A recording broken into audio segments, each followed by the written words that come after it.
What's up, people? Welcome to day 4 of 360 Growth Week. So welcome everyone that's here on Zoom, as well as all you guys that are on Facebook Live. We're glad that you got to join in. This is brought to you by an amazing Facebook group called the 360 Movement. If you haven't joined that yet, go ahead and go find that on Facebook. We can drop the link below here in a little bit, as well as an amazing podcast called EQ for Entrepreneurs. If you have not checked that out, that podcast is one of the best podcasts, me personally, I have listened to in a long time. And I'm not just biased. You know what I'm saying? Right now, we're going to go through some homeschooling stuff tonight. So if you know anyone who's struggling with schooling their kids at home and they need to get schooled on homeschool, what? You know what I'm saying? You like how to put that together? Let's get this party started. I would say just a value that we've gotten over this past week, Noble. We're so thankful for it. So thankful for all that you've done and put together for both you and Kathy. So if we can give him a virtual hand, Big Noble Gibbons. What is going on, leaders and influencers? Super excited to be here. Thank you so much, Alika, for the intro. Kicking it off, a super duper lady, super duper family. Jessica Leonard is going to be talking about educating your kids at home. She has been doing it for 14 years now, has 3 rock star kids. She's a big cheese in the Classical Conversations homeschool organization. And again, a 14-year homeschooling mom. So without further ado, let's give her a big giant 360 welcome. Thank you, Noble. That's such a nice introduction. And thank you for this week. I have loved getting to hear all these speakers. There's some amazing people out there. Yeah, so Noble told you a little bit about me. I have 3 kids. For reference, my oldest is 16. My daughter, who I think is probably on a computer somewhere with your daughter, maybe, hopefully, and a little guy who's 6. And so before I really get started talking, I would like you to write down, if you have just a pen and paper handy, or text yourself a little something, what is the number one most important thing you want for your children? That's kind of a deep thought for a quick note, but write that down. And so I'm going to start by telling you how we ended up homeschooling, about, how the thought started about 15 years ago. I was at a play group with moms. It was my first kid. So you do all the stuff you're supposed to do. And we were at a play group and all the moms started talking about kindergarten. So we're starting this conversation and all the moms are saying, oh, we're going to cry. We're going to put our kid at the bus stop and it's going to be so sad. And it just kind of went around one by one. I'm going to follow the bus to school. And I thought it kind of came to the place in the conversation where it would have been, the right place for me to have a turn to say something. And I was totally speechless. I was overcome with kind of big thoughts and some big emotions. I was a latchkey kid of a teenage single mom. And she was awesome, an awesome mom. She put herself through nursing school when we were kids and waited tables at night. So for us, the bus stop was sad. When we would go to the bus stop, we kind of knew we wouldn't see our mom again until the next morning. And so my first thought was, well, okay, maybe I'm just over feeling that. My kids aren't going to feel that way. It's going to be fine. But I had these 2 big thoughts that came to mind in the sort of clear way that you only have a few times in your life, that you're having these thoughts and it's about to flip your world upside down. And these are the 2 thoughts. And these are 2 thoughts that I'm going to be asking you to think about tonight a little bit. And this is, I know everyone's kind of homeschooling now. And so this is, even if you intend to send your kids back to school, I hope you will take the time to think these 2 thoughts. And they are this. And these are the thoughts I was thinking as these moms were talking in playgroup. Why are we doing this? Why? We have these babies we love. We spend all this time with them and we're going to put them on the bus and ship them away and then cry about it. Why are we doing this? And then the other big thought, it's the exact same question asked from a different perspective. Why are we doing this as a society? Why have we chosen to let this be the only right way? And those questions stayed in my mind for a long time. But again, I was thinking, okay, kind of talking to myself, Jessica, you got to put your kids in school. This is what we do. This is how society operates. You put your kids in school. And so I thought, all right, we're going to try preschool. We are going to put our son in, and we'll do it, in a way I can bear. It's going to be a little Christian preschool, small classes, 2 days a week. We're just going to ease into this, kind of what I was thinking about, like, for my heart, because it was sad. I like being with my kids. I tell them all the time, you are my favorite people on earth. And so we did it. We put them in preschool and we were fine. And so about the third day of preschool, he got in the car, you pulled in the little line, they put your kids in the car. And I said, well, how'd it go? How was your day, buddy? And he said, well, Mom, it was so great. Right before I left, I got to have cheese and crackers. So what I didn't tell you is that he was wildly allergic to wheat and dairy protein as a little kid. And that it was before, it's much more common now. So it was a much more rare thing. And my heart dropped and I thought, oh my gosh, he's about to be sick. And so he was. Rash, swollen belly, terrible pain. My husband, I still have this clear memory of my husband holding him down with full physical force strength because he was in so much pain. And just a few days after that, he had something called reactive arthritis. So it extended. We ended up in the hospital and he was sick for about 2 months after that. He had this, anyway. So that was it for us. My husband said, he's not going back to preschool. And I thought the same thing. He's not going back, because what I could not make peace with was that in spite of choosing all the things we wanted, right? It was small, it was Christian, it was all these things that I thought I could handle. I still wasn't okay with everything and anything that might happen in school when my kids were there. And it was an honest mistake. The school couldn't have been sweeter. They had a sub and she didn't check the list and all that stuff. And I just thought, we're not doing it. I don't know what that means, but I'm not sending my kid to school. And so we had the opportunity to move. We're an Air Force family, and we PCS'd, and we got there, and he was 4. So I thought, how bad can this be? If I can't do preschool, something's really wrong. And so, we had these questions in our mind. We had this experience, and so I Googled homeschool and found this little group, and we met these other homeschool families. And to my utter shock, they were really normal, cool people. Because that was something I didn't know. I didn't know any homeschoolers. I didn't know what this looked like, but I wanted to do it. And I continued and I continued with my husband to investigate these 2 questions. Why are we doing this school thing, right? Even though we had decided to not do it, the school is such a part of society. I really just had these questions and had to wrestle with them. And why are we as a society doing this? And some of what I found, the more I investigated, the less I liked. And one of them, if you kind of study the history a little bit of education, you'll find that our system was designed initially in the Industrial Revolution to produce workers. They wanted them to be educated enough to work in a factory. And I thought, okay, but I don't know, right? Keeping that first question I asked you in mind, I'm not sure that's my highest goal for my kids. If they want to do that and they want to be the best at it, have at it. But I'm not sure that that's my only ultimate goal for my kids.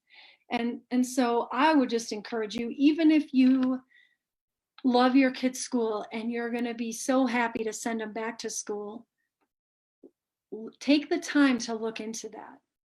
Read your district's website. What is the message they want to send to your kids? What is their goal and their intent for your kids? And reconcile with yourself. Am I happy with that? And you might find, and I suspect some of you will find, that you are happy with that. And I suspect that if some of you do that diligence, you might find that you're not. And so that is so important. I really believe that homeschool is amazing. It's given us a family life that is so fun. I just can't say enough about it.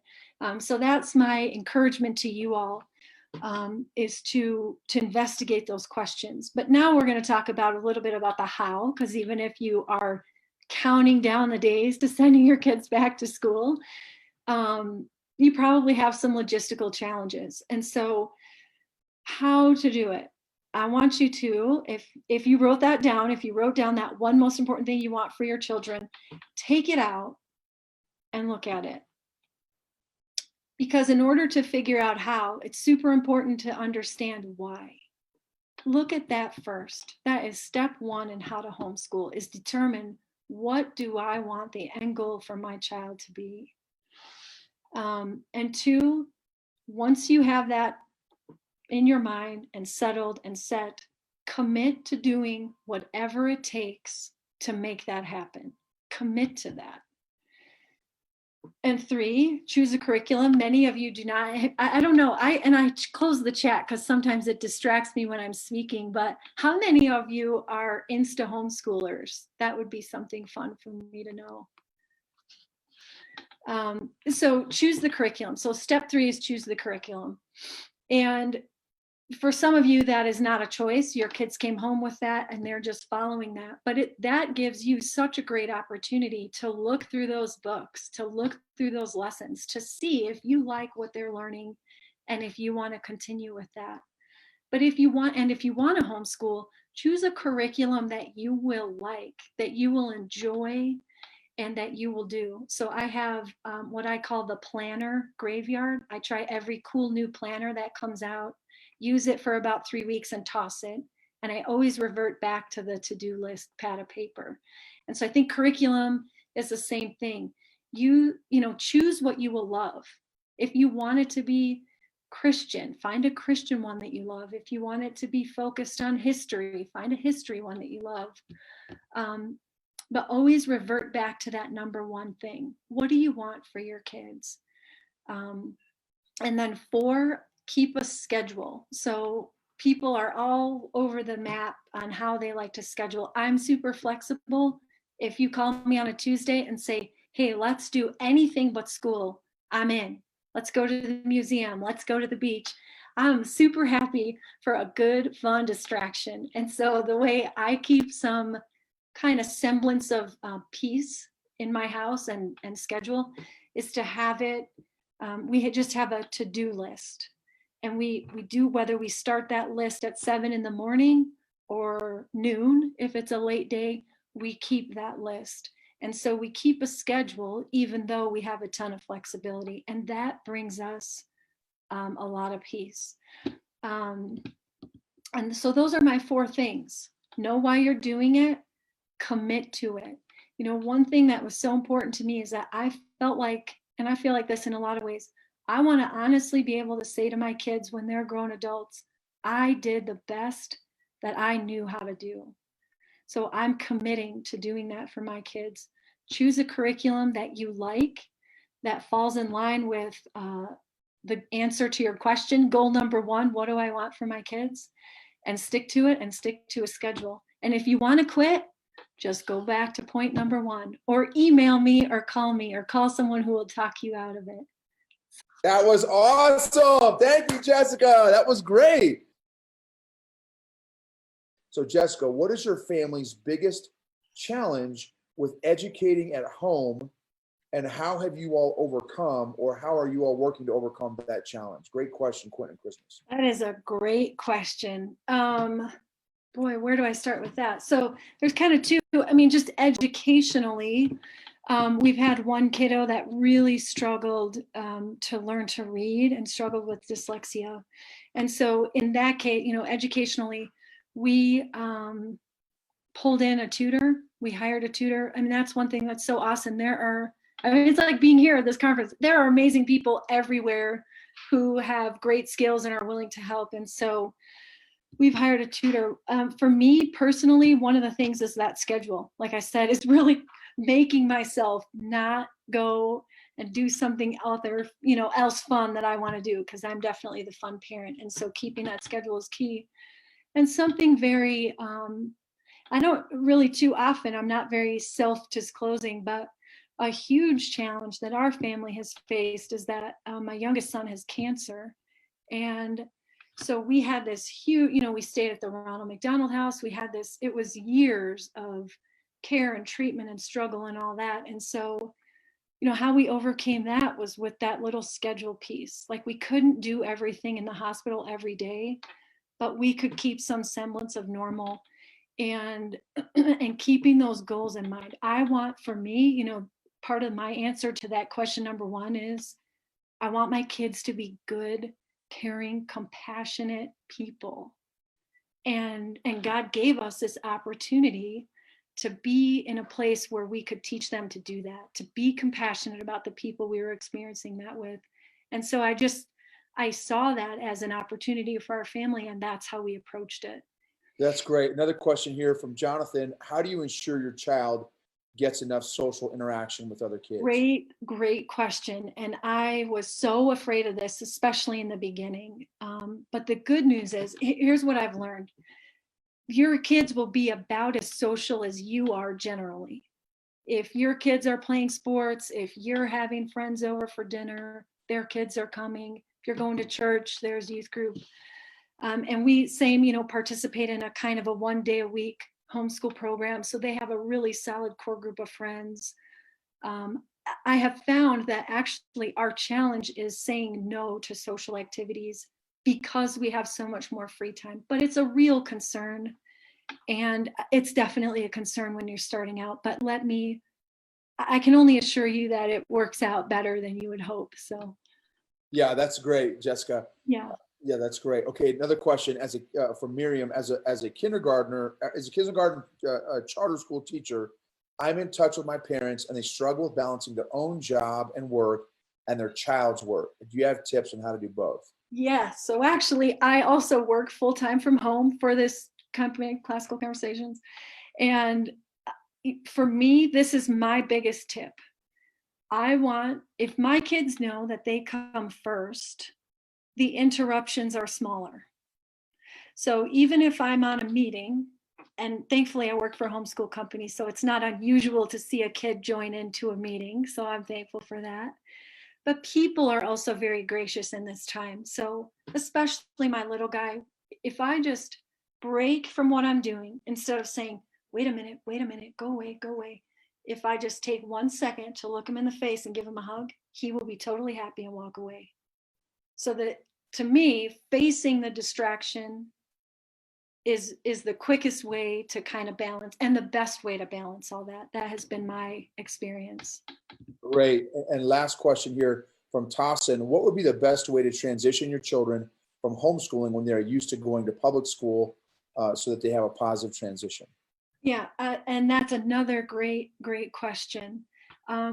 One of the best pieces of advice I've ever heard, so obviously that was not our experience, but we have a ton of friends who that is their experience. And one of the best things I've heard is to give your kids some time to defuse, to just readjust. So if that's like a month where you just let them read chapter books, right? I don't recommend just letting them watch TV for a month, but if they just read chapter books or just kind of enjoy this freedom now of being at home, let them have some time to get used to that. Choose a time, whatever it is, set it 1 month. If your kids have had a really bad experience at school, maybe that's a little longer. And then pick up on the daily rigor of homeschooling. That's the best advice I've ever heard. And people who have followed it, I think would probably agree if they were here. Yeah, that's excellent, Jessica. Thank you so much. Let's give Jessica a big hand. Amazing. Again, please put in the chat log your biggest takeaway from Jessica